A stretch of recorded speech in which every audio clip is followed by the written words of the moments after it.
So welcome to the third session of the Resident Parking Working Group.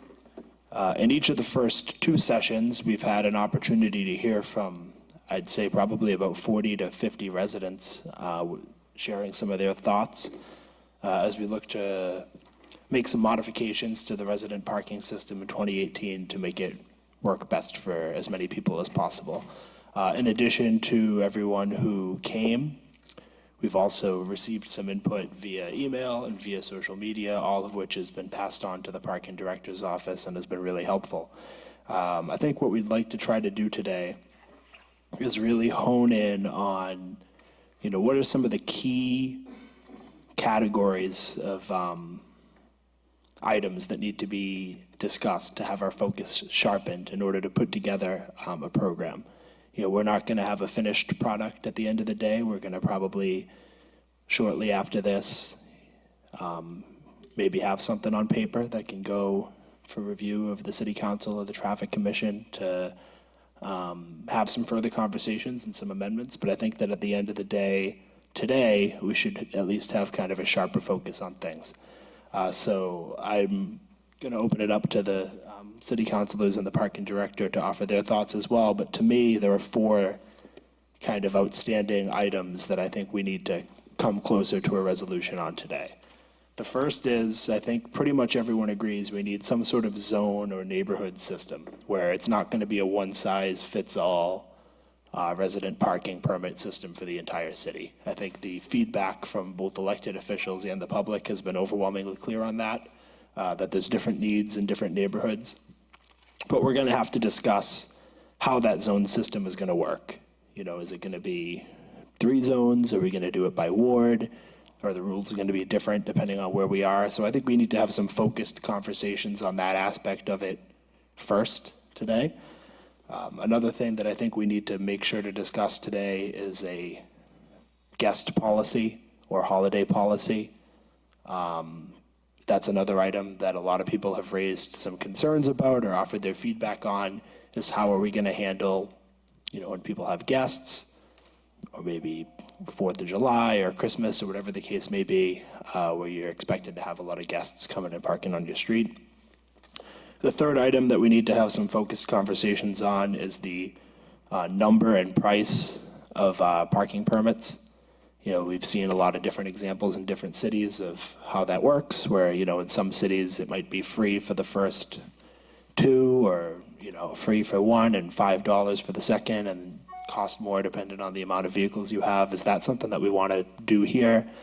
And then the fourth item that I have that I want to make sure we talk about today is what's the appropriate sort of staffing level for enforcement? And that's going to be budget dependent, obviously, but if we can kind of offer our thoughts and get closer to an answer on that, because obviously no resident parking program is going to be effective unless there's the appropriate level of enforcement to make sure that everyone's following the same rules. So with that, and before we kind of dig into these topics, I'd like to just ask our parking director, Richard Wagner, if there's other big picture items that we should have on the agenda to really have focused conversations on today.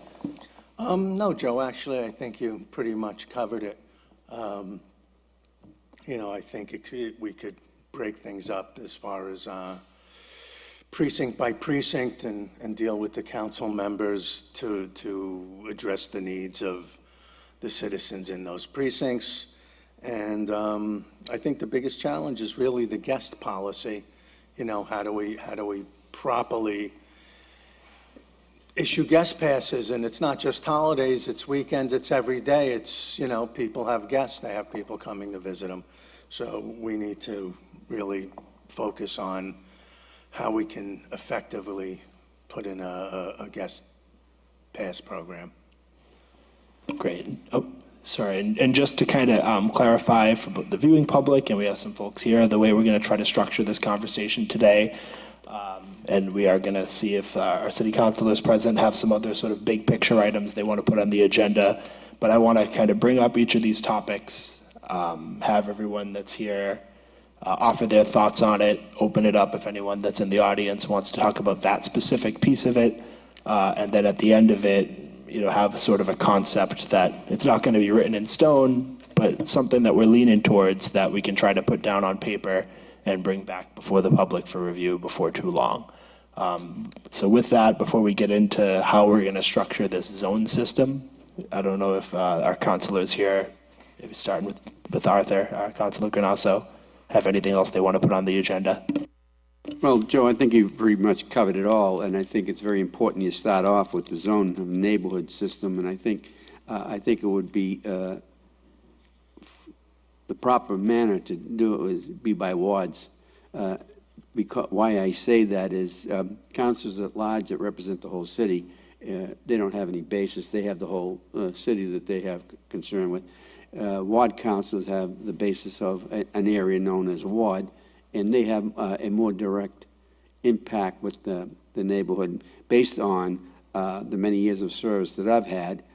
We receive, I would say, 25 to 30 calls more per time than a councilor at large. So we have a close identity with the ward, and it's just the way the nature of it is that people do call their ward councilors. So I think that the zone would be controlled by the ward, by ward.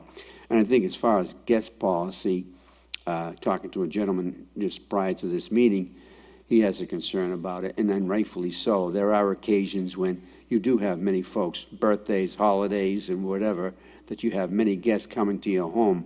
You certainly don't want to look out your window and see your guests being towed away. We have to come up with an adequate policy for that. But we have a little bit of a situation going there too, because there will be those that always will violate the terms of goodwill, and they'll get all these guest tickets and they'll use them on a daily basis forever. And so we have to define more. We have to put principles in place to correct that. We don't want that to happen whereas we have an individual that has a taxi group, and then 20 taxi people show up, and they all party for a weekend when it's a snowfall. So there's given factors there. And as far as the number and price of the parking permit, I think it also has to be affordable, but it has to be enough so that we don't abuse the policy either. If you make it $1, everyone's going to, buy 10 of them. But if you put a value on it that's a little pricier, I mean, I know that's not what people want to hear, but it places more of a value on a thing when you charge more for it for some reason or other. And the type of enforcement, I think it has to be strong enough that a slap on the wrist is not going to work. You're not going to get, and what it is, it's going to create habits of people that saying, "Oh, I'll pay the $5, $20, $10 ticket. I mean, it's cheaper than looking for a parking spot." So I think it has to be, again, pricey enough to sting an individual to think twice before they do it again. So those given factors, I think the parameters that you've outlined, Richard and Joe, that in terms of the 4 criteria, I think those are really strong points. And there's always room for discussion for everybody, and there's individual needs for every city and every street within the community, and we have to be sensitive to that. But we also have to look at the big picture, how we operate and control as a community with a tremendous amount of cars, and especially commercial trucks parking all over. I've got it right in front of me, this big, huge truck. I mean, it's so unsightly that it shouldn't be allowed in residential areas to park overnight, and you have to look and stare at that. Another individual, just before we met this morning, he stated that he has a beautiful property, and he has unsightly trucks all around his property. We're not doing a justice to the good folks of our community that are doing the right thing by all of us, by keeping their property nice. So those are the people I like to see protected, because they're working hard to keep a good quality of living throughout the community. So thank you, Mr. Chairman, Joe, for your concerns and effort. And I think we have a lot of work to do, but I think it's doable. I think we got to do something. We can't just say, well, it's too much, we can't do it. We have to do this. Yeah, I would agree. And just for Councilor Novoselsky's knowledge, as he's joined us today, Richard and I outlined 4 big topics that we want to kind of have on the agenda to hammer out today. One being how we handle the zone or neighborhood system. another being a guest policy or holiday policy, a third being the number and price of available permits, and the fourth being the level of enforcement that'll be necessary in terms of staffing and types of enforcement in order to make this effective. What I'd like to ask is if any of you gentlemen here want to add any other sort of big picture items to that agenda for us to dig into today, or if you think that covers it.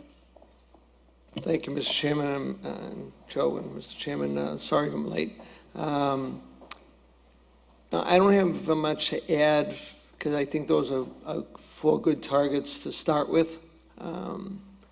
It's going with enforcement. Yes, I believe in strong enforcement. I hear every day, even this morning, people, even talking about permit parking and to expand it in a lot of spaces. I know in Beachmont they've been doing a lot of it, and the last couple of weeks I've run into people for certain streets in my neighborhood to do it, which I'm going to react to. Some of them are going in front of the Traffic Commission, at the next meeting. And I agree with Council Guanasso as far as the price. Again, $20 for a ticket, people don't care. And now people seem to be walking further to get from the T to get to it, whether it's winter or summer now. So, it's more important that we do this general residential parking or City of Revere parking, but we have to make sure that, the vehicles are registered in Revere, and we talk about the visitor parking scenarios.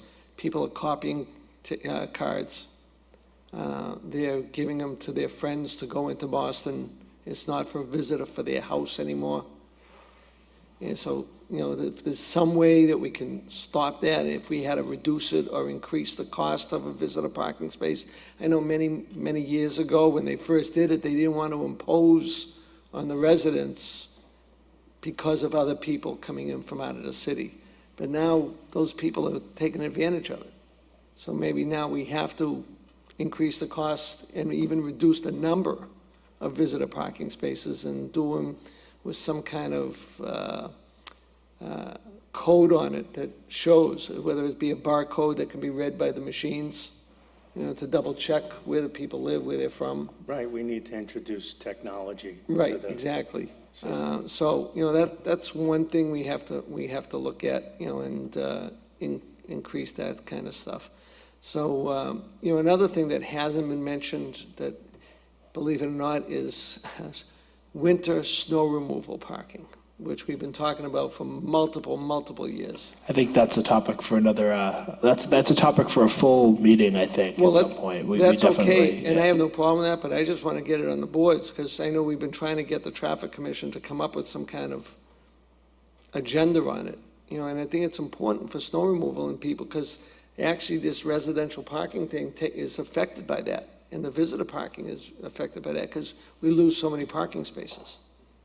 And like the council said, there's so many cars around now, and with the number of people that are living in apartments, it's not really one family.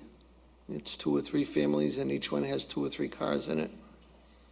It's very, very difficult with no side parking. It's all street parking. So, I look forward to coming up with some kind of ordinance that we can work with. And like I talked to you the other day, I don't believe today is going to be the solution day.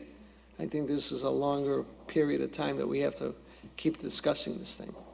And I know, one of my residents out there is very concerned about weekend parking and visitor parking and coming to visiting me. I know we can get by that. There's a way to do it. And that's just something we have to work out in details on. But I think we do have to accommodate those type of people for parties and Christmas holidays and stuff like that. Even though we don't tag on Christmas or, those, the state holidays, federal holidays. But we still have to look at it, and I look forward to coming up with a solution for these things. Thanks. Thank you, Joe. Mr. Chairman, Parking Chairman. I have very strong feelings with regard to how the permits are issued. And I don't think you can take it by ward or, in some cases, even by precinct. I'll give you an example. The Point of Pines. Most people that I've talked to down there, without a formal meeting, are in favor of resident parking. And then you go into my area where I live, we already have resident parking, and we just approved resident parking, the Traffic Commission did, at the last meeting for Sagamore Street and Bellevue. Ford Street is resident parking, and a couple of the other streets down there. One of the problems that comes up is that, I'll give you an example. On Revere Street, the people that normally would park on Revere Street, 3 or 4 specific houses, if no parking or residents only is permitted there, you could do 2 things. You're going to tie up traffic going down Revere Street heading toward North Shore Road during the rush hour, and you're going to limit the capability of those people to park in a spot. So I think that's an issue that has to be addressed. I think one of the other things that comes to mind is warnings. Okay, you can't just implement resident parking in certain areas without having a system where the first ticket given out would be a warning.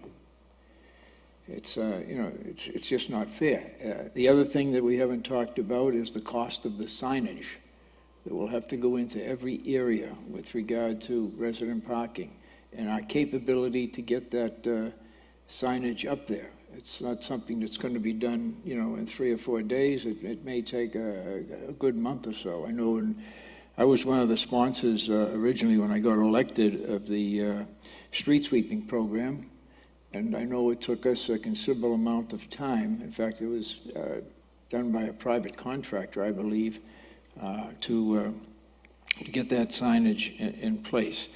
I think all of the areas are different. You can't say that Endicott, Crest, or Bellingham Avenue are similar to, or even Hitchborn or Thornton or Highland or any of those streets are similar to streets down in Oak Island or the Point of Pines or on the Boulevard. Everything is different. And I think that it's incumbent upon all ward councilors to have neighborhood meetings from the different areas in their ward and define what is the best way to go with regard to resident parking. And again, I don't think what we're going to decide here today is going to move that too far ahead. I think we need the neighborhood meetings. Again, as I said, I'll give you an example. Oak Island, resident parking is not really a problem down there. Most people have areas to park, with the exception of one area, and that's where that's on Bridge Street, going into Oak Island Road, where we're doing the safety improvements down there as required by the Transportation Board.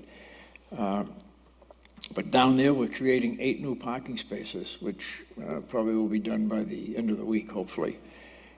So that negates that issue, but I think you go on to the boulevard, most of the condominiums on the boulevard and apartments have parking.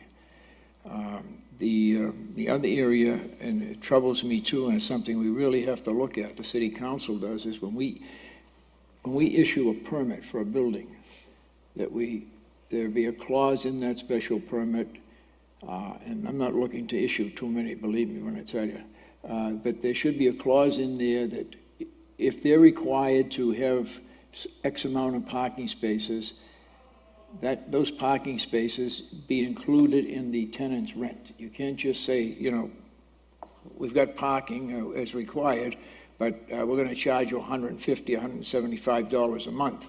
And then you find those cars parking on the streets in the neighborhoods and disrupting everyone else. So I think that's something that the city council really has to look at, and I intend to do that when that comes up.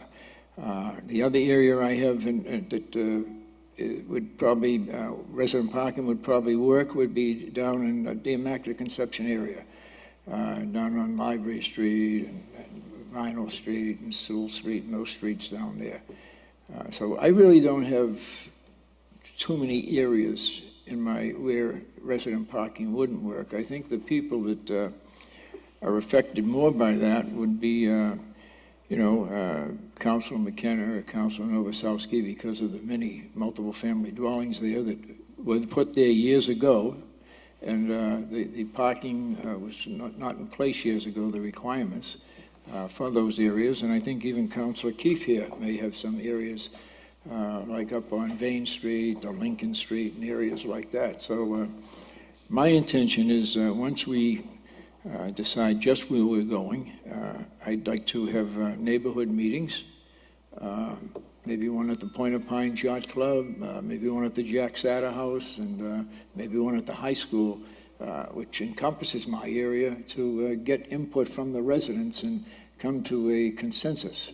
So that's where I stand on this, and I thank you for your time. Thank you. Thank you, Joe, and thank you, Rich, for having this meeting.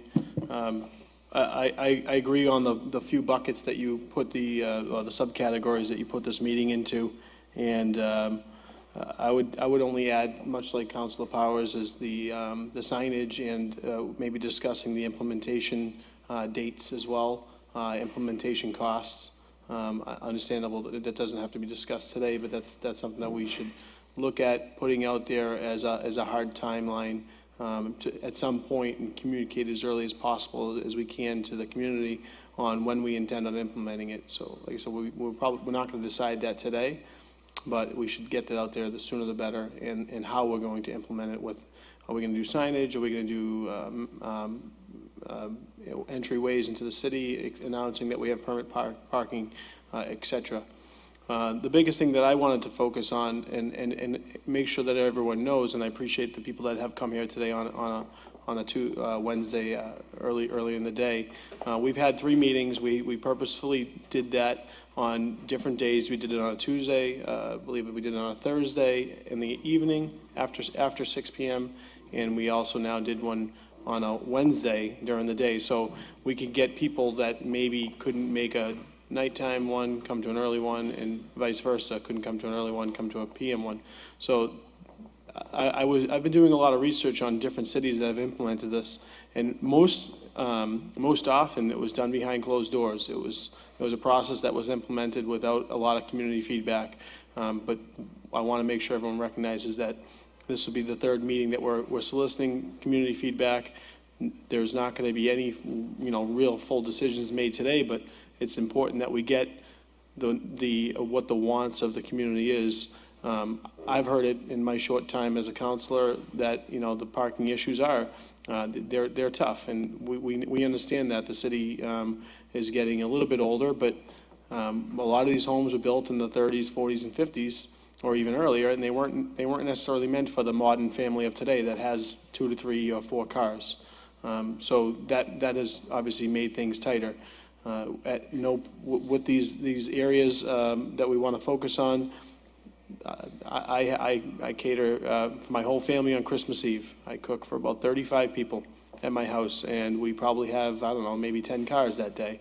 I certainly would hope on certain holidays we would be able to have a little bit of leniency, or there'll be an easy system for me to set up so that I can go and get the necessary visitor passes for that day.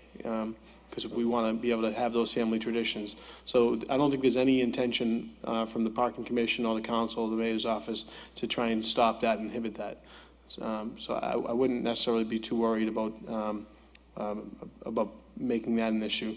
Certainly the cost. I want to make it affordable to the homeowners, the seniors that can't afford a lot. So if we did look at it going if there's a household.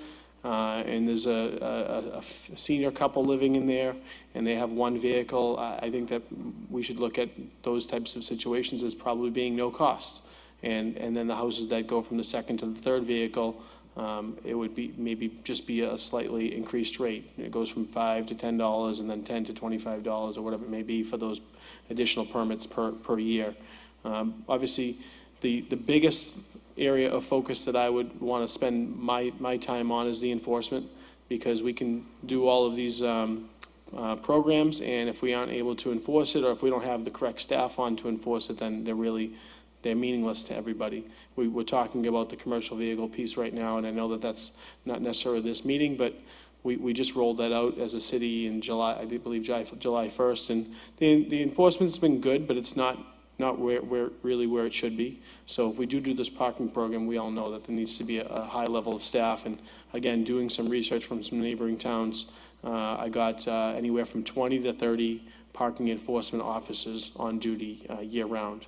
And I think that would be probably somewhere that Richard could let us know, having some experience, what probably the right amount would be for the coverage that we need in our city.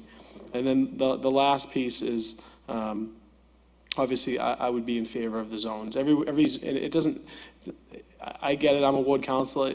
It doesn't have to be by ward, but, because a lot of wards are like, but certainly if you live closer to Broadway, or if you live closer to an MBTA stop, your zone is going to be a little bit different than if you live in just a dense urban, suburban area where there's no business, there's no major roadways. But it should be broken up to individualize every neighborhood in the city. Can I interject for a second? Yeah. I just feel that it should be addressed precinct by precinct, but not as a zone and the same thing fits the entire precinct.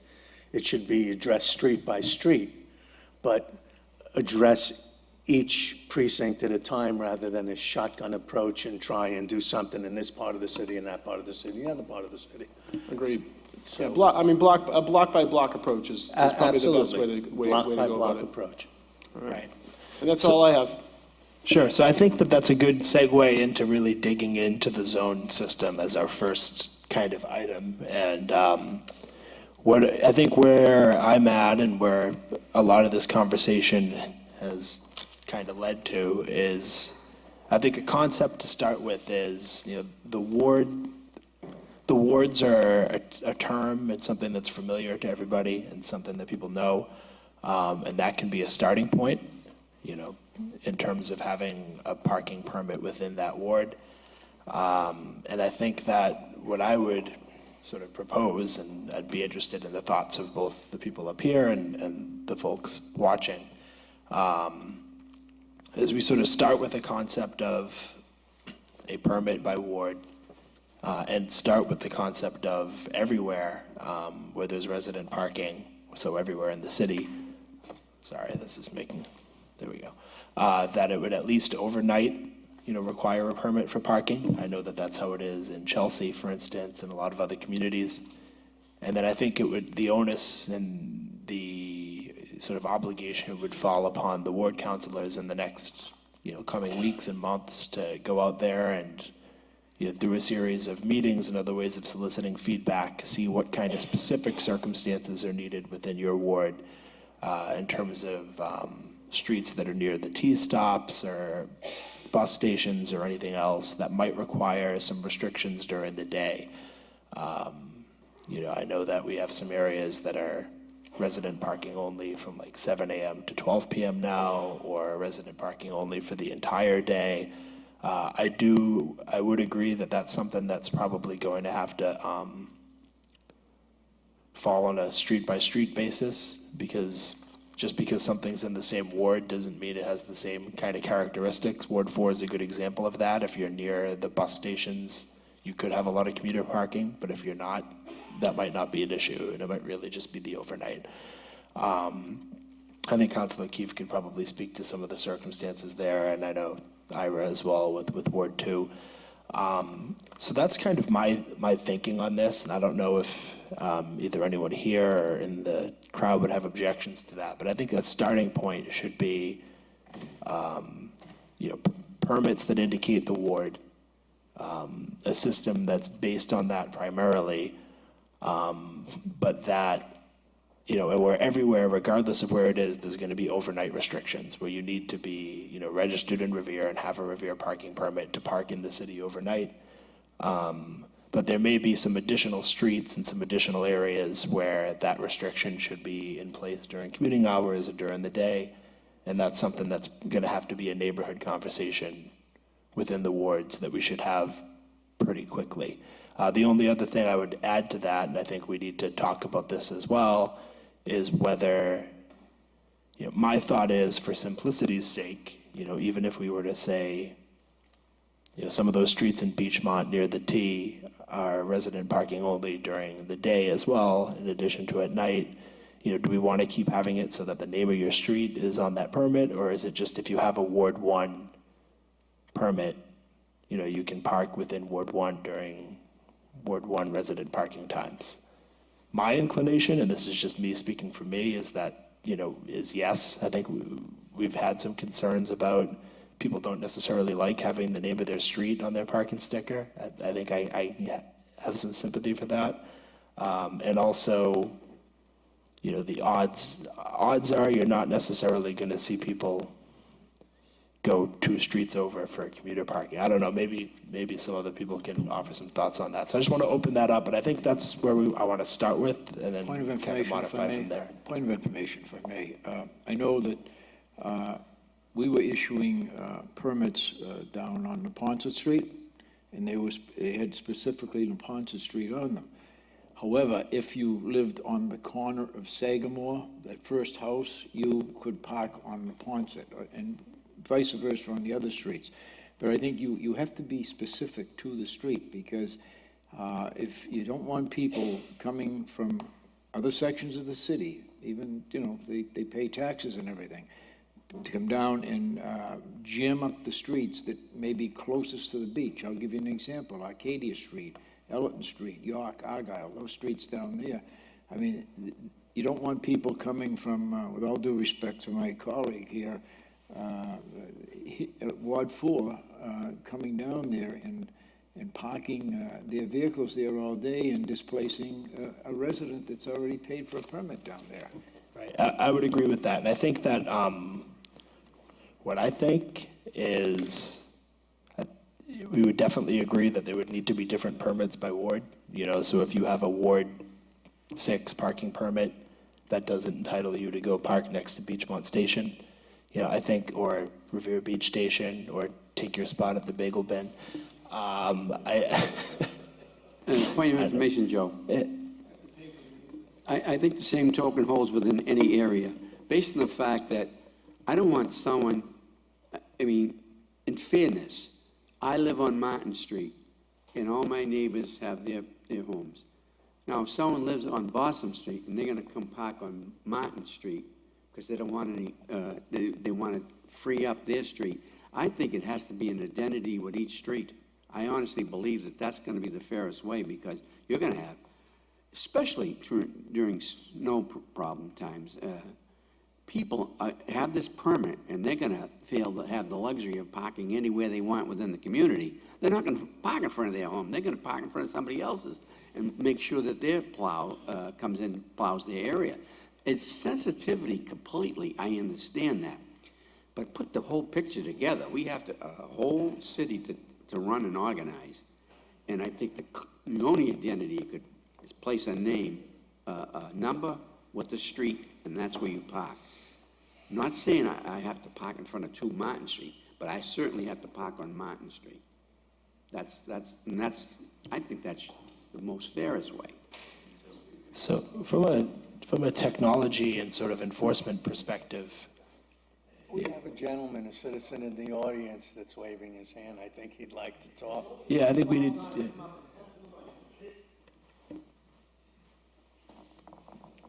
I agree, John Bennett, 34 Dan Street. I agree with what he's saying, but there are times that there's going to be too many cars on that street. So you live on that street, when you come home, if there's too many cars and you only can park on that street, that's not going to work for somebody. Now, I'll give you a case in point. Street cleaning day. Dana Street's, I can tell you, very small street.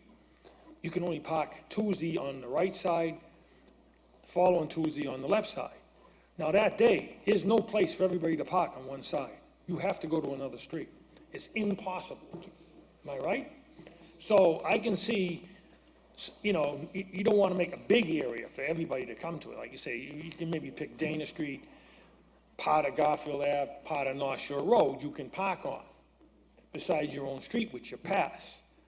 But just to say, you can only park on your own street, this is the main problem again, is at some point in time, if there's 40 spots and there's 50 cars, how is that gonna work? Can't Okay. work. How is it I fair if agree. you don't work it that way? How is it fair that if, in fact, if you know, what I do, I move my cars off the street when they know that there's street sweeping that day. My cars are off the street in private spots. Right, on down. And everybody has to chime in and do the same thing, because how is it fair that you're gonna find this situation occur very quickly, that people be coming from other cities, other streets to park in front of your home, and it ain't gonna take too much longer than that, and you say, wow, this is not working. Well, you see, I don't know where exactly you live now. Dana Street is one of the oldest streets in Revere. Now, there's only probably 1, 2, 3, maybe 4 or 5 at the most places, driveways. There's no place for driveways. So there's no way you can take your car and put it in your driveway on those days. It's just not gonna happen. So those are my concerns. And then I just want to address one thing, and we'll get back to it. So that gets back to where we will address it street by street. Right, And we're not going to solve that here right. and now and go over every street. But again, meeting with the members of the council, we will address it ward by ward, street by street within that ward. Well, I hope so, but one of the things, I agree with you still, and I won't take up any more time until some more questions is, on the visitors passes, you say people are printing them out, but we could avoid that by putting a 3D piece on it, and you couldn't print that out with the 3D. Right, So that's just an there's a idea. lot of things that have to be looked into. And I That's an think the most challenging part of the parking problem in Revere, or one of the most challenging parts, is the visitor passes, the visitor permits, whatever you want to refer to them as. Yeah, so you could fix those so they couldn't be duplicated. Yeah, there's a lot of things we can do. Yeah, This we is can do just that, the beginning. And, hopefully, we'll be able to get together and It's like- come up with it's solutions and definitely- expedite it as Yeah, it's definitely a fast as complex humanly item. possible. Right, and I think, I see Just to- Councilor just to put, Novoselsky. to put my 3 cents in, I agree with John, that was what I was gonna bring up, was the street sweeping. Now, on the books right now, people with permits, and I believe visitor permits, it's on the books, it was targeted for street sweeping, that people are allowed to park on adjacent streets, not 3 streets away, but just adjacent streets to their street. So I'll use my street, for instance. I'm on Dahone Street. Nahant Ave has permit parking, but Nahant Ave has street sweeping both sides every week. So those people have to go somewhere. So based on that, I suggested to the Traffic Commission that we do adjacent streets. So let those people park in front of my house. My house didn't have that, my street didn't have that many cars on it at the time. Now they do, but at least it gives those people a place to get off the street to park just for that, at least for that day. They could do it on other days, but realize too, in respect to Council Guanasso, people don't own the street. It's a public street to park. Do you want to park in front of your house? Absolutely. But sometimes you can't. If you have 3 or 4 cars and you only have 1 parking space in front of your house, you're going to have to park in front of somebody else's house. It's a domino effect. You can't help it. So, I don't think the number of the house should be on it. And one thing I disagree with putting a number on of the street is it identifies where that car lives. And if they don't like them, they can damage that car even more. If it says Dahone Street, someone can live at one end of the Dahone Street or the other end of the Dahone Street. You really don't know who it is. But I would just be careful of identifying individual houses. So that's my 2 cents. Thank you. I would agree. And so I would be curious if either anyone here, or you can see if there's anyone else in the audience has thoughts on the sort of conversation about whether your sticker would be, say, a Ward 4 sticker, where you can park within that zone during resident parking restricted times, or if it should specifically indicate a street on it, where you'd have to park either on that street or an adjacent street. Does anyone kind of want to dig into that a little bit? I see Ralph, looks like. My suggestion is you would do a ward, but you would also have Ward 4 Zone A, Ward 4 Zone B, and then Zone A would be the adjacent streets, like you're saying, to park there. So if the street sweeping would take care of it, so on the street sweeping days, Ward 4 or whatever, you have the adjacent streets, and in your area, the parking knows Zone A is considered these streets. Zone B, Ward 4 Zone B is considered these streets. Ward 4 Zone 4C is this streets, and it alleviates for the street sweeping, alleviates for the snow emergencies, that they're not just honed on that one street. They're in that ward, but this way you don't have Ward 3 all the way up by the Lincoln School being able to come and park in Ward 3 down in the lower Revere Street. It'd be Ward 3 Zone A, Ward 3 Zone B, Ward 3 Zone C, and you're just in a block radius for those vehicles, and you just go by ward in an alphabetical letter. If that makes any sense, anybody have any? Makes a lot of sense. It Great makes, idea. it makes some sense to me, but I do believe in the ward system. And speaking to Sergeant Janino, he believes that the streets that already have permit parking in those times kind of already solves part of the problem. But in order to solve a little bigger problem is to identify whether people live in the ward. So that's why I go by either a number on the sticker or the color code in the sticker. I do believe in that, you know, because I want people in Ward 2 to be able to live in Ward 2 and park in Ward 2. But, you know, I don't want people from Ward 6 coming down and parking all day, but like I've said that before. But I believe in I think we all ward. agree on that. I think I think the idea of a sort of citywide permit where you can park anywhere in the city is pretty much off the table. I haven't really heard anyone advocating for that, although by all means, if anyone wants to. I did see Councilor Powers wanted to speak, and then after that, we'll see if there's anyone in the audience that wants to touch on this specific issue. Thank you, Joe. I think there's another area we should be looking at. People that have access land where they could put another one or two cars, but are not allowed for some reason a curb cut, as is the case. I'm speaking specifically to 2 or 3 houses on Revere Street. I think we should be working with those people, identifying them, and then working with them to determine whether or not they might want to put a car in that space and may need a curb cut, which the city would work with them to attain. And I've got a couple of spots like that I'm thinking of, and I'm not going to mention them right now, but, and I think that one of those people might be agreeable to that. So I think that's another area we should look at, to get cars that are owned by residents, taxpayers, off of the streets in a convenient way for everyone. Thank you. So you can maybe take a look and see if there's anyone that wants to speak to this sort of street zone issue. You want to?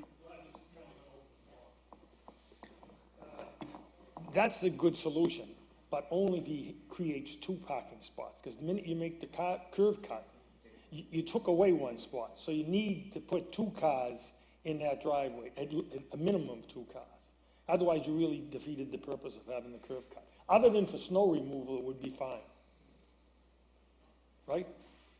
On the You're snow right, removal yeah, part, yeah, Because you're right you on the lose- curb you- cut. Because you lose that spot right away when you do that. Right, Yeah. You So know, there's a lot to this. right. Some of the, you know, there's also city property that is vacant property right now.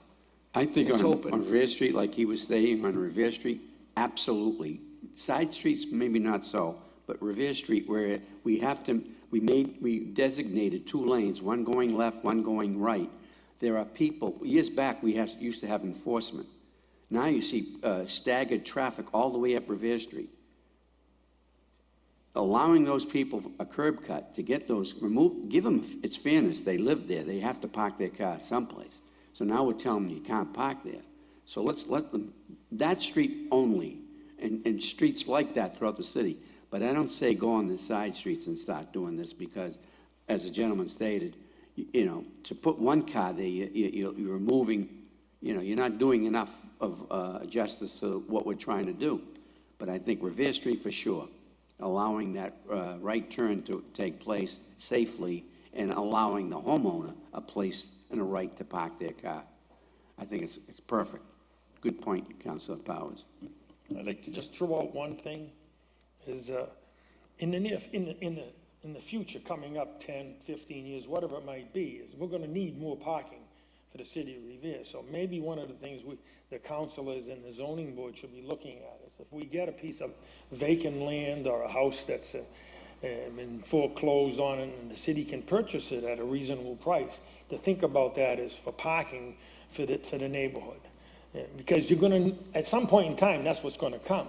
Like I said, you've got 40 and you got 50 people on the street with cars. So you gotta be thinking way ahead here. That time is here. It certainly is. Not on my street, we're very lucky on my street, but Maybe not in your street, but that time there is is, here for the in a city. lot of streets there is. And the city should be addressing it in that manner. So those are things that we should be thinking about. Yeah, Mr. Chairman, just like John was saying and I was saying before, in my ward, we have a couple city properties that houses used to be on, they burnt down, but they're too small to build other, new homes because of the new zoning and the requirements and stuff like that. Those properties there could probably hold, 7, 8, 9, 10 cars.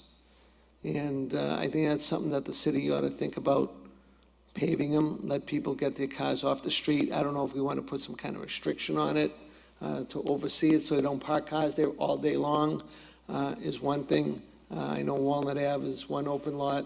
Parking permits, monthly leases. Yeah. But that's a great idea, Okay. and it's not sometime in the And future. we have the That should municipal be lot. addressed Yeah, now. we have the municipal lot down in Shirley Ave, and we just changed that. We've taken most of the meters out, and we're putting permit parking in there for some of the residents on Shirley Ave and some of the store owners. Right. So to get, them off the street, and they're not getting tickets all the time. And again, this comes back to addressing it ward by ward, street by street. Right. Precinct by precinct. So and we have taking two different actions. levels here. We have the ward level, and we have the street level, to let everybody. Right, so, yeah, right. so. So we need to get together. It's almost like a zone issue, but Right. it's, just different wordage. I will say I'm intrigued by what Ralph mentioned about sort of the sub-zones within the ward. Is that, in your experience, something that's been accomplished? Well, yeah, I mean, in a sense, you're doing it, you just don't have it. Right now, if you have a permit for a certain street, you're allowed to park on adjacent streets. And, by doing it the way Ralph said it, it's just more defined and easier to enforce. It's clearer as to, right, they could, Basic color with the letter being in a certain, like A would be green, Ward 4 would be green, and the letter A would be red in all of them, and then Ward 3 would be yellow with the red A, B would be green, so it would be. yeah, there's a number of ways to do I it. just make but- sure that the number's on it, because like I said, the last time you got people that are colorblind, they can't see it. So, yeah, some kind of identification, yeah. Joe, just one more point, if I may, and to throw this out there.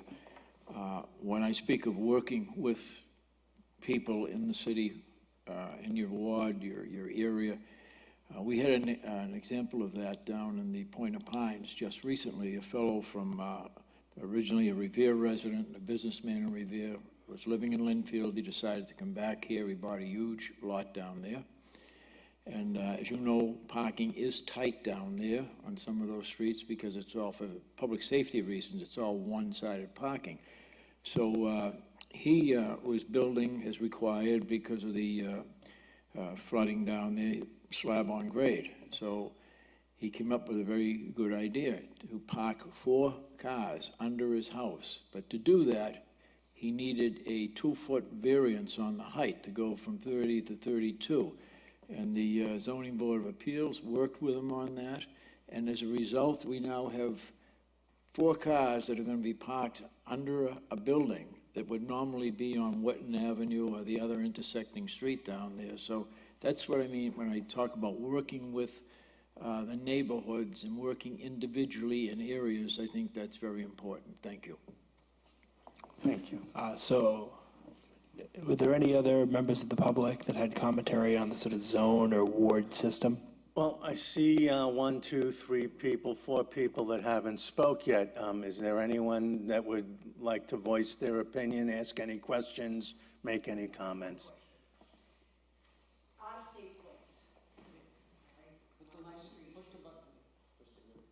Out-of-state plates, right beside my house. They have property in New Hampshire, but they live beside me. Are they gonna be able to get a permit No, the car has to be registered. in Massachusetts? In Revere, Well, not in just Revere. Excise taxes paid in Revere. And certainly residential program, it's got to be registered All to right, the so- house that they're living in. Next question, are they gonna enforce it? That's all I wanna know. It's just- We do need to increase our enforcement, and we're working on that. All right, Yeah, and that's something that I think we got to be very clear about, obviously. And for people that don't live on a street that currently is resident sticker parking, which is, I think, most people, on the streets that are resident parking right now, you do have to live on that street and have your vehicle registered on that street in order to get a permit.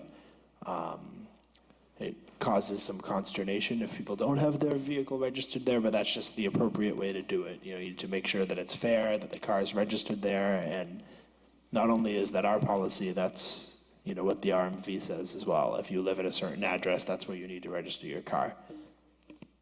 Sir? I live on Sagamore Street, and there's a commercial vehicle that's been parking there for 2 weeks. It's not been tagged or anything. It's over the curb, everything. They don't care. They live around the corner on Revere Street. They live way up in Beachland Ave, and then they park and go to the Wonderland Station. It's not being enforced, and there's parking permits there. Right, well, currently, we don't have the staff to enforce it, but I had spoken to you about that earlier today. Give me a book And of I will tickets. I would love to. I will have the overnight enforcement officer address that specific issue, as The I do civilians when write the citizens tickets. call in. You know, I mean, they can't cover the whole city, but let the citizens make the tag. Yeah, well, Excuse me if I may, I don't know about actually, we just put up the signage down there about 2 weeks ago. And there was no signage up at the top of the hill previously. Now the entire area has the signage. The sign up there, 33, Yeah, is way down the end of down the road. yeah. So people come down and see it. well, as part of going over things, ward by When you ward, get the precinct ticket, by when you get precinct, the street by ticket, you get an street, we'll be education. addressing the signage as well. You know, this is a good, you know, you have a complaint, okay, and you're bringing it forth here. But this is a perfect example for 311.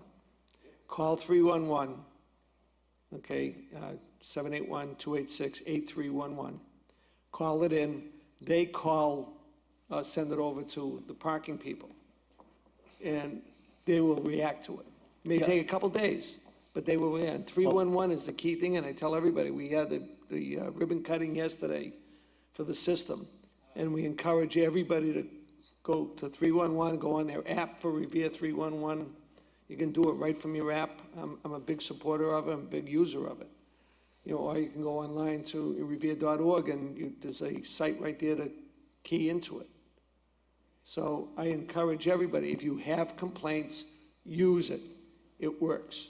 I appreciate the plug, and also that's something that'll be benefited by, you know, as has been mentioned many times, the hope and the plan and what we want to work toward is having more parking enforcement staff. We all agree we need it, and when complaints do come in to 311 or to the parking office, they do get addressed, but they would be addressed obviously more quickly once there's more staff in place. But definitely appreciate Ira bringing that up, and it's something that can be really helpful. It's a tool for all of us to know where these issues are and where to respond to them.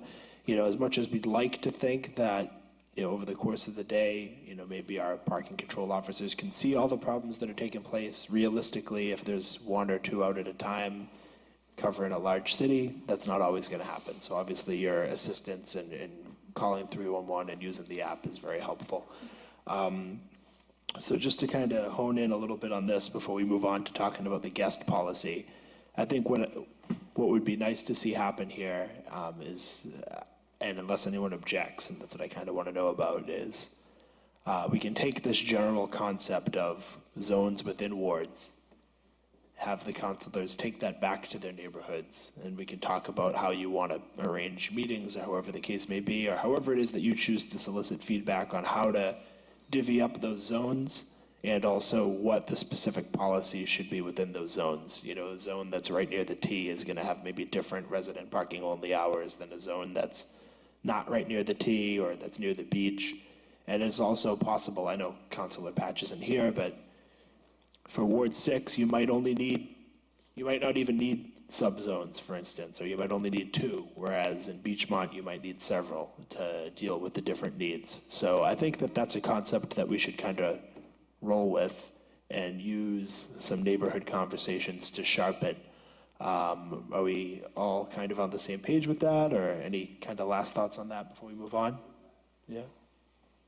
I just think we have to get a map of our wards, okay? Put it on a Mylar type thing, so we can write on it and do a race with the wax crayons and identify the areas that we want to work with. I know, I have streets that are, both ends have permanent parking at different times, and the middle of the street has nothing. I'm addressing that now, but unfortunately, we have schools in our areas that we have to keep eye on, because we don't want the folks that are dropping the kids off getting tickets. I'm sure you don't think it's actually unfortunate that there are schools there. I just want to clarify. No, not that part. It's just that not the teachers, but I mean the parents dropping off the kids. Because I know some of the parking enforcement people use those as targets. And that's why when we try to do the resident parking in those neighborhoods, we do it like from 9 to 1. So they can drop the kids off in the morning, pick them up after school. So we have to look at those things. Great.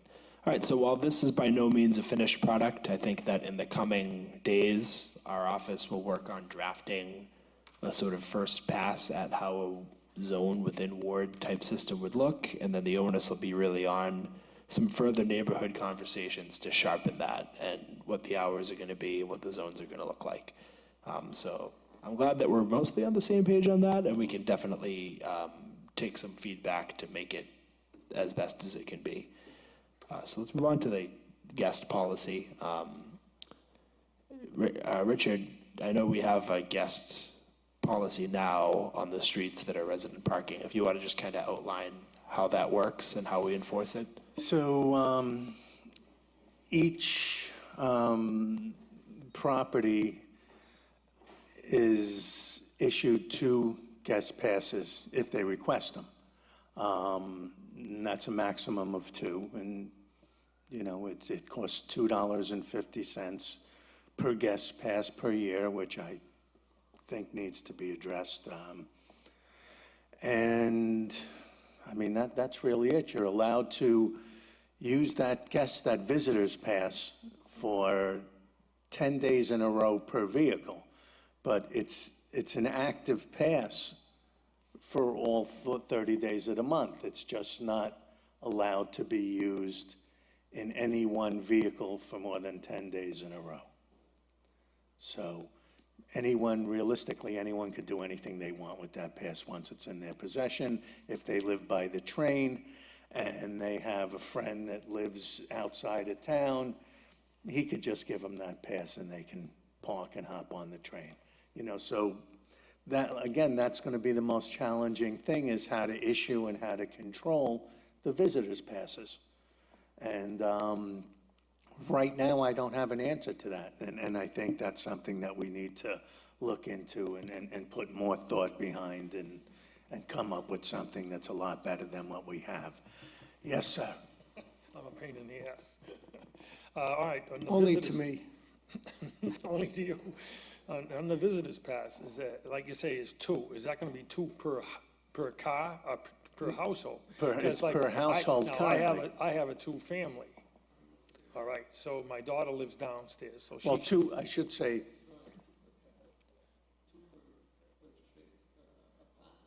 2, I was going to say 2 per address. Yeah, well, is the what way, it is. the way you've been doing it now was 2 per car.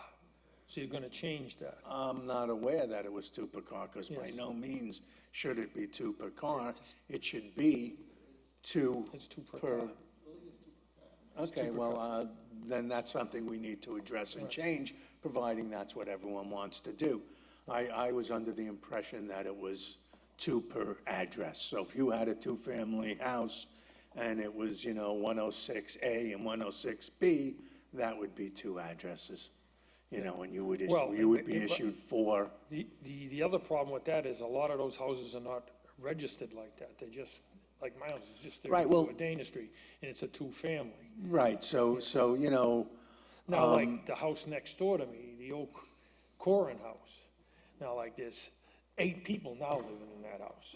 And there's Right, and there's that's a like different there's issue. like That's a whole there's nother 5 issue. cars already there. that's not a parking issue, that's an issue that has to be addressed. If the house has illegal apartments in it, So how do it we needs to address be addressed. 2 per household there? See, that's what I'm saying. It's easy, we have a record of how many we've issued, and if that house only has one address, then they only get 2. Right. So theoretically, under this new system, there'd be only, my daughter would get 2, and I would get 2, and any more cars in that house we couldn't get any other more visitors passes. Maybe, I mean, we haven't really Yeah, honed right, in on we haven't, exactly we right. haven't gone through it. Like I Yeah. said, the visitors pass situation is gonna be the most difficult See, to and then- address. and- We know that we have to address it. Right, So, see, then you know- Then you were saying 10 consecutive days, but that isn't the way the law is set up right now. It's 10 days in a month.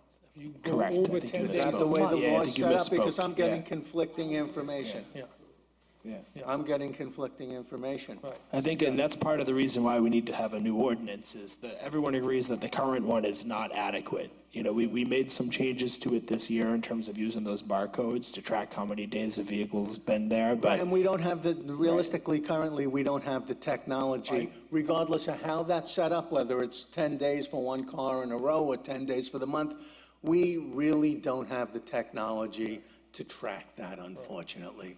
And I'm working on getting that. Moving forward, we'll have the technology, Like I hopefully. keep saying, it's But it's a difficult work in problem. progress, yes. It's not easy to be solved. If I may, Mr. Chairman, if I may, it is, I know for a fact that it's 2 visitor passes per registration. Okay, so if I Okay. have 3 cars in my car, I could Then you get potentially 6 have passes. 6 passes in my Okay. house. Now, if Maybe that's that's what it is, something we that's- want to reduce it or not to exceed. And why would anybody need 6 passes? To sell But we can to their get, but we can friends. set up temporary passes for something like that. If you know you're gonna have a party in the house, we can set up a temporary pass for that particular day. But even if it's for nothing, just, whatever it may be. But that's a good solution, and that was the other question I had for you. Even if you gave them free or $1 a pass or something, right?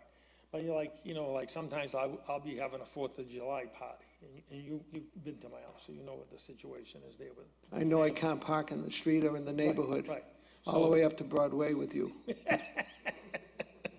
So what I'm saying is sometimes, I'll tell everybody we're gonna have, say the 4th of July falls on a Monday, all right? So where the kids work, they say, well, why don't we do it Sunday? But we always have to have the contingency, what about the weather? So let's say I come up and I say, I ask for, we'll say, 10 passes for that day, or whatever it is, or 5 passes for that day.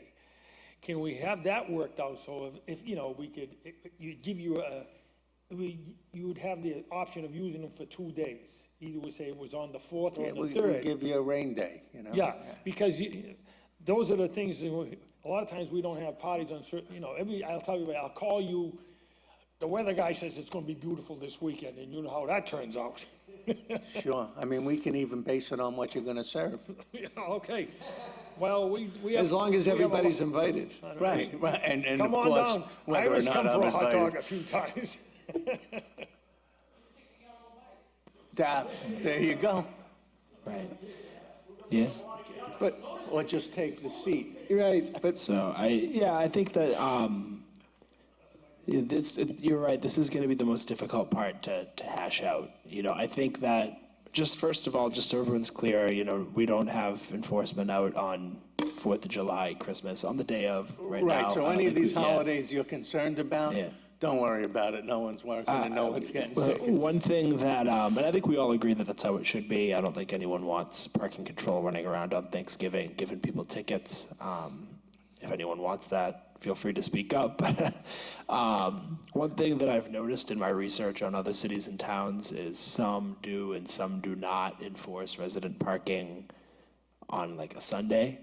You know, it might be just weekday evenings or, you know, starting Sunday night or whatever the case may be. And that's something that, you know, unless you live near the T and you live in a zone or the beach, right, or you live in a zone where there's extra restrictions added, you know, I would think that for a vast majority of the city, what's probably going to be adequate is whatever it is, 10 p.m. to 5 a.m. resident parking only. And that means that, you know, during the day, if you're going to visit your sister, or, you know, on Sunday afternoon, if you have people over to watch the Patriots game, you know, that's going to be fine. I think where it's going to be trickier is there are certain parts of the city, like near the beach or like near the T, where there's going to be additional daytime restrictions.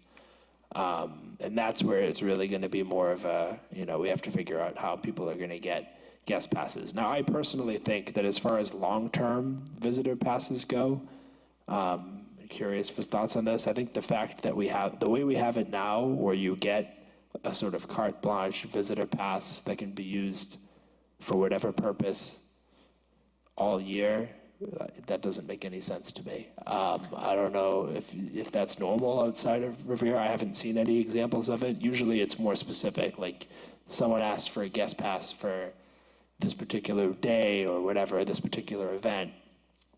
And if you have a long-term visitor, you know, for whatever reason, you have a relative that's going to be there for 2 weeks because they need a place to be, maybe there can be a system put in place to apply for that specifically and pay for that.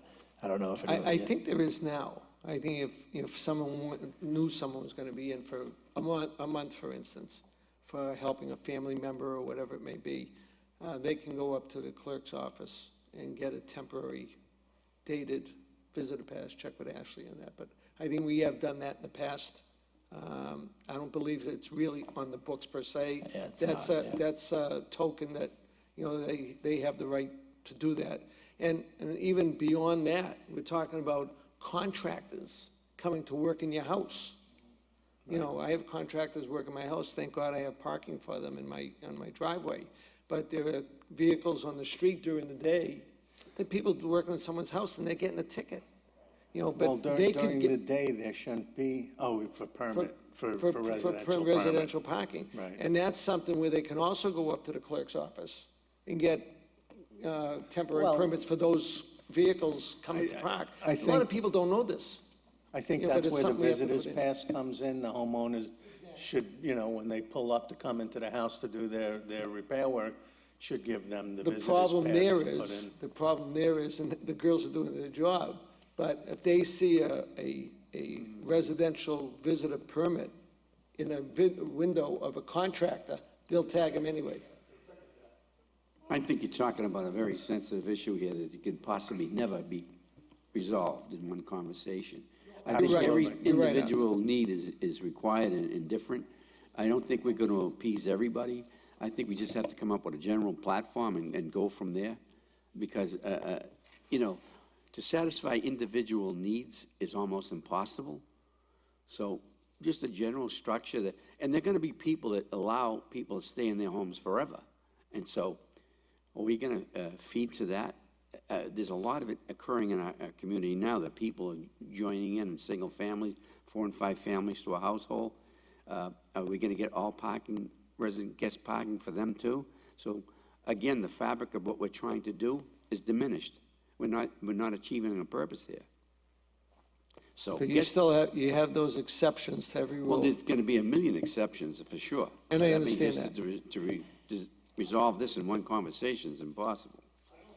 I would like to see if anyone wants to come up to the podium and offer some thoughts on that.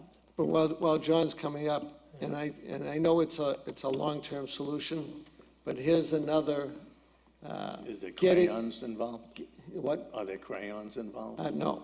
But I think one of the solutions is exactly what we're doing down in inspectional services, e-passes. As, you know, and once we have the programming on board, and it shows that so many people already have visitor passes assigned to that, they can't get it. But if they know there's, and have dots on it, say it's an emergency, they're gonna be here for 2 weeks, and print it out on their Comes back computer. to And we the don't have need to for bother. technology Yeah, that's our within the- technology piece that we have. We are to- getting a little closer to having that type of technology in place, although we're not quite there yet, but Right. that's definitely Yeah, something that would I be useful. understand. One more Yeah. thought. Yes, back on the visitors passes, I don't like the idea of totally eliminating those, because even though I could come up and get a pass for the day, like I might have somebody from Prudential, they call me, can I come and see you today about your policy? Right. Or a friend of mine from Swampscott says, Jesus, can I drop by this morning?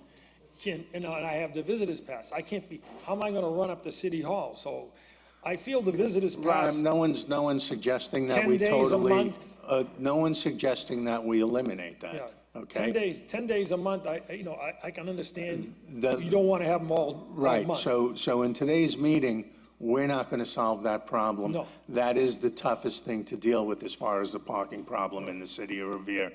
And we will look into every option possible and see what we can do to come up with the best solution that we can.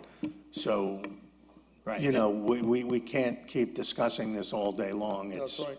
Right, and just to reiterate, and just to be clear, and I'm going to turn it over to Councilor Powers, he's been waiting to speak, but, you know, for a vast majority of the streets in the city, other than, unless you have guests that come over at night, you know, it's not really going to be. In their commercial vehicles. Right, and if it's commercial, yeah, it's not going to be an issue, but I think we are going to have to figure out, you know, how we address this where we do have restrictions during the day. You know, but one thing I think is a benefit of trying to come up with this sort of comprehensive overhaul compared to where we're at now is we do have the situation now where if you have resident parking on your street, you have it all the time, unless it's been specifically time limited by the traffic commission. And that does create a situation where if someone was stopping by for a cup of coffee, they would need to use a visitor pass. And, you know, maybe that wouldn't be necessary if, especially I'm thinking about some of the streets in Ward 4, they have resident parking,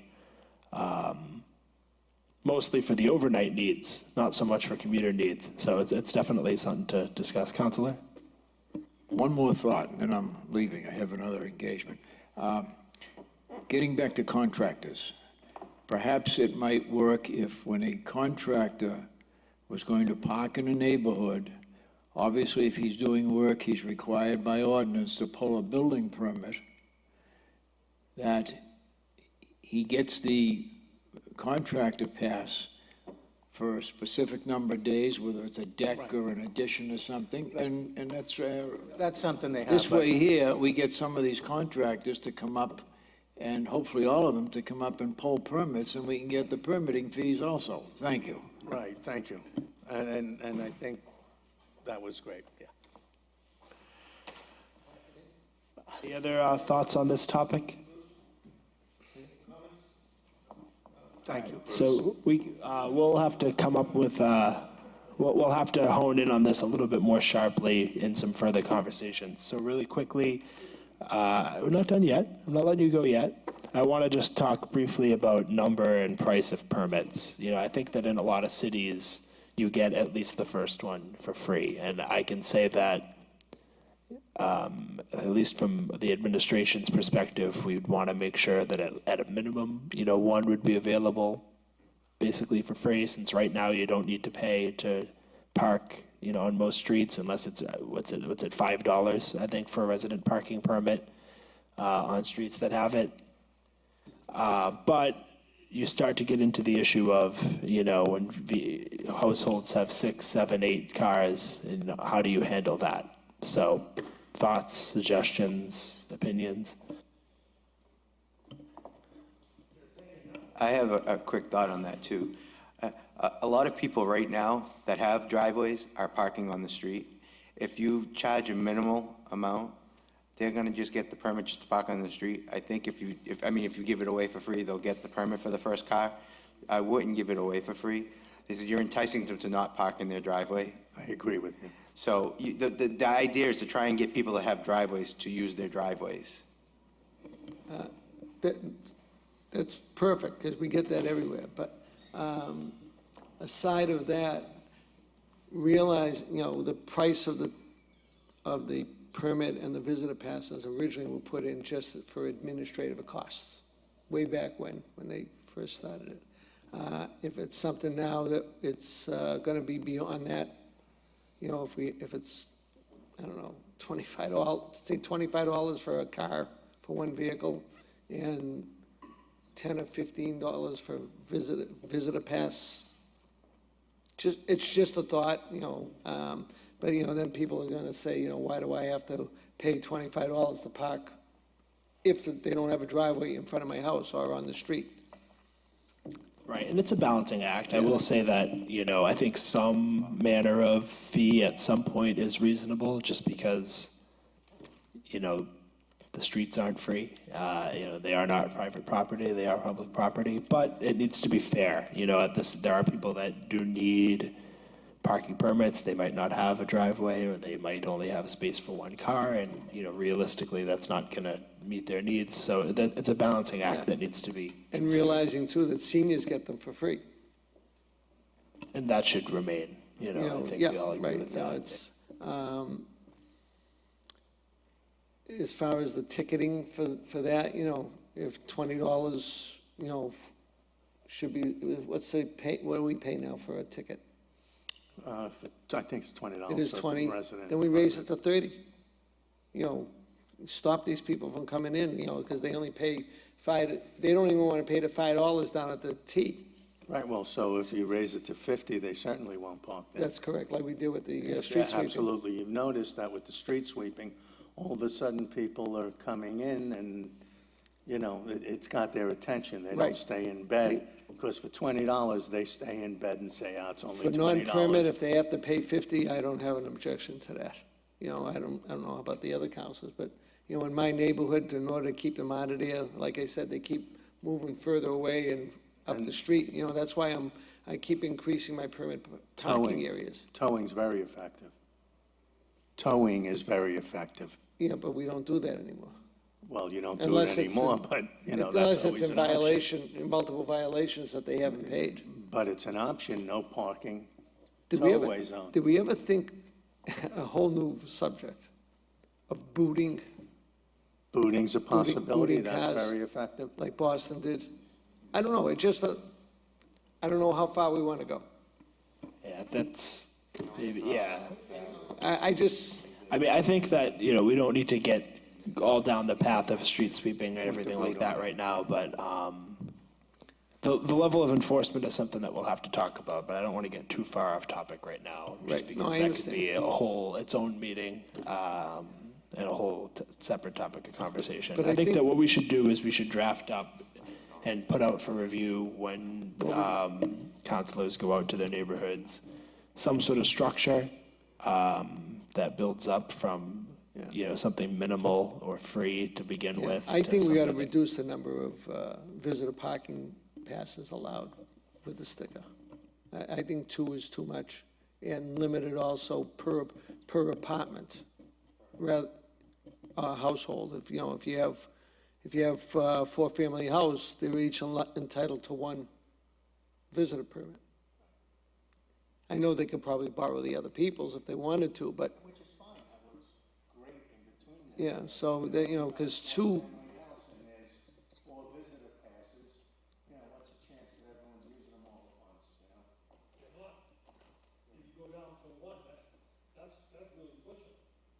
Pushing what? Per,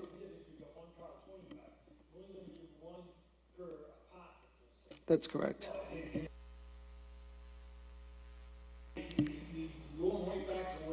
You borrow a card from upstairs. You actually have 2 per household, per building, in that case.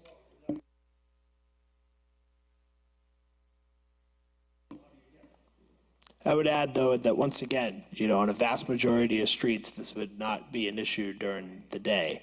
And if it is a zone where, we have restrictions during the day, because you're near a T-stop, you know, for instance, I'm just thinking of Beachmont, you know, and if you're gonna have 4 guests over at noon on a weekday, on a work day, near Beachmont Station, it may be reasonable to think that, you know, there might be an option to get temporary guest passes or something and limit the amount you can get over the course of the year, or put a nominal fee to try to discourage overuse of them.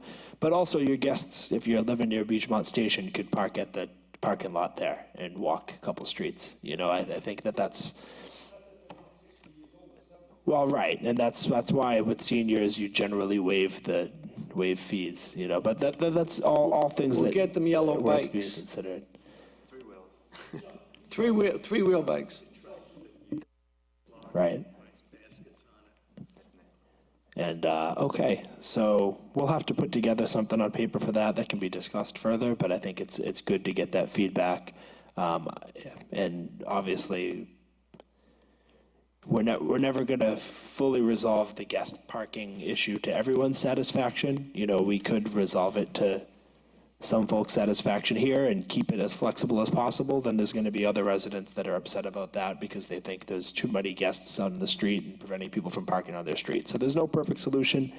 We'll have further conversations about this, and odds are, after we roll it out and implement it, we're gonna have to tweak it again, you know, because we're gonna see issues that roll out and, you know, try to adjust to things as they take place. On that note,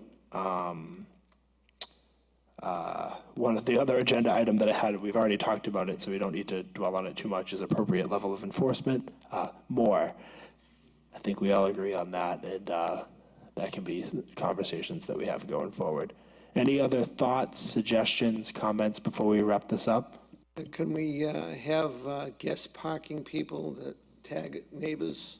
Because John wants to be able to get a book of tickets and be able to write tickets to other people. No.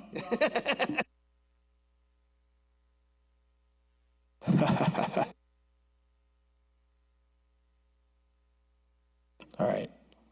Anyone else? All right, thank you, everyone. Good meeting. The results of this and some thoughts and some sort of concepts, we'll have something in writing that can go public and be discussed and picked apart and have neighborhood conversations about really soon. So stay tuned.